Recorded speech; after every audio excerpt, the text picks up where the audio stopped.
நட்பவி நான் உங்கள் my super tips. எல்லோரும் எப்படி இருக்கிறீர்கள்?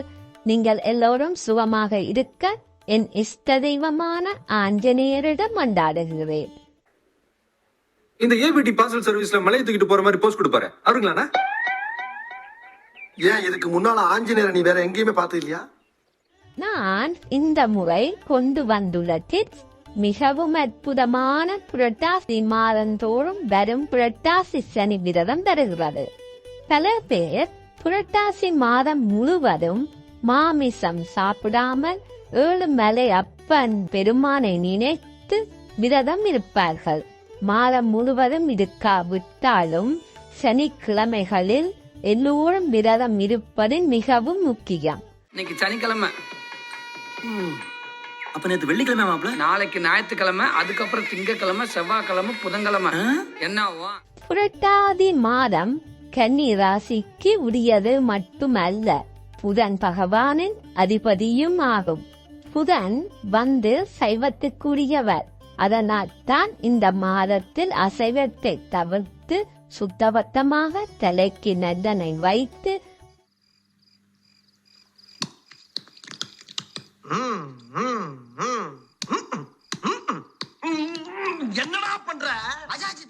அரப்புசியாக்கால் வைத்து குளித்து பெருமாள் கோயிலுக்கு சென்று இன்னைக்கு புரட்டாசி சனி ரோட்டு பெருமாள் கோயில விசேஷம். சனீஸ்வரனுக்கு எள்ளு தீபம் எரித்து விட்டு வீட்டுக்கு வந்து சமைத்து முதல் காகத்துக்கு வைத்து சாப்பிடுவார்கள் பழைய காலத்தின் முன்னோர்கள்.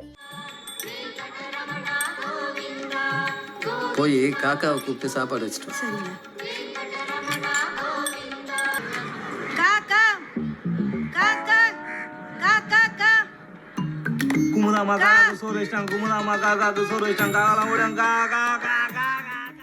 கட்டாயம் சனிதோஷம் உள்ளவர்கள் மட்டும்தான் இந்த விரதத்தை பிடிக்க வேணுமென்றல்ல. சகல பேரும் காலை குளித்து காலை உணவு எடுக்காமல் சுத்தபத்தமாக சமைத்து சமைக்கும் போது மண் சட்டி புதுசாக வேண்டித்தான் சமைப்பார்கள். காகம் சுத்தபத்தமாக சமைத்தால் தான் சாப்பிடுமாம் என்று பெரியவர்கள் சொல்லுவார்கள். மகாலய பட்சமும் நடப்பதால் காகம் வடிவில் முன்னோர்கள் வந்து சாப்பிடுவார்கள் என்றும் புராணங்கள் கூறுகின்றன. பெருமாள் திருகோண நட்சத்திரத்தில் தான் அவதரித்தவர். இந்த விரதத்தை கடைபிடிப்பவர்களுக்கு பெருமாளின் அருளும் சனீஸ்வர பகவானின் அருளும் கிட்டும். இதோடு நவராத்திரி விரதம், கௌரி விரதம், தீபாவளி, கந்த சஷ்டி இவ்வாறு பல அற்புத விரதங்களும் கொண்டாட்டங்களும் பெறுகின்றன. நீங்கள் அனைவரும் உங்கள் உடல்நலத்துக்கும் ஊர்வலக்கப்படியும் விரதம் இருக்கலாம். உங்களிடம் பெருமாள் படம் இருந்தால் சுத்தபத்தமாக துடைத்து விபூதி, சந்தனம், குங்குமம், பூக்கள், துளசி இலை, ஒரு மஞ்சளில் பிள்ளையார் பிடித்து வைத்து வெற்றிலை, பாக்கு, பழங்கள், காய்ச்சின பால் வைத்து தேங்காயும் ஒன்று உடைத்து வைத்து விளக்கு ஏற்றி தூபதீபம் காட்டி முதல் பிள்ளையார் குலதெய்வம் இஷ்ட தெய்வத்தை வணங்கி பின் விஷ்ணு சகஸ்திர நாமம், பெருமாளின் சனீஸ்வரனின் போற்றிகள் பாடல்கள் பாடியோ கேட்டோ வணங்கலாம். அல்லது உங்களிடம் நேரமும் வசதியும் இருந்தால் பொங்கல், வடை, பாயாசம், புளியச்சோறு இவ்வாறு செய்து படைக்கலாம். பாத்தியாப்பா, காக்காக்கு 2 இட்லி, முந்திரி பருப்போட பொங்கல், வடை. காக்கா என்ன கம்ப்ளைண்ட் பண்ண போது? எல்லாம் உங்கள் விருப்பம். எங்கள் ஊரில் இந்த நாள் உணவு சமைக்கும் போது முருங்கைக்காய் அல்லது முருங்கை இலை கட்டாயம் சமைப்பார்கள். எண்ணெய்க்கும் நல்லெண்ணெய் தான் பாவிப்பார்கள். என்ன வேணும்? என்ன வேணும்? என்னதான் வேணும்? என்னதான் வேணும்? நீ கிடக்காரனா நான் கிடக்காரனா? நீதான். அப்ப நான் தானே கேட்கணும். ஆமா, என்ன வேணும்? என்ன வேணும்? நீங்கள் உங்கள் ஊர்வலக்கப்படி விரதத்தை கடைபிடிக்கவும்.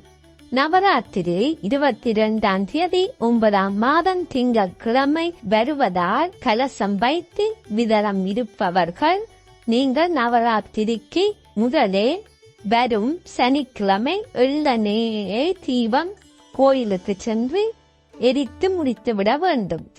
முதல் சனிக்கிழமையே எள்ளெண்ணெய் விளக்கை எரிக்க மறக்க வேண்டாம். முதல் சனி 20ஆம் தேதி புரட்டாசி ஆரம்பித்து 18ஆம் தேதி 5ஆம் சனியுடன் நிறைவு பெறுகிறது. 4வது சனியுடன் விரதம் முடிக்க விரும்பினால் முடிக்கலாம். திரும்பவும் சொல்லுவேன், இந்த விரதத்தை தவற விடாதீர்கள். மிகவும் அருமையான பெருமாளின் விரதம்.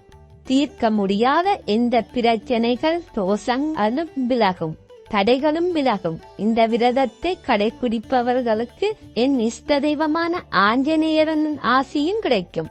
எல்லோரும் மனிதர்களை நம்பி ஏமாறுவதை விட முன்னோர்களும் குருமார்களும் சித்தர்மார்களும் வழிகாட்டிய இப்படிப்பட்ட நல்ல விரதங்களை கடைபிடித்து சந்தோஷமாகவும் நம்பிக்கையாகவும் வாழவும். ஓகே, இன்னும் ஒரு வீடியோவில் சந்திப்போம்.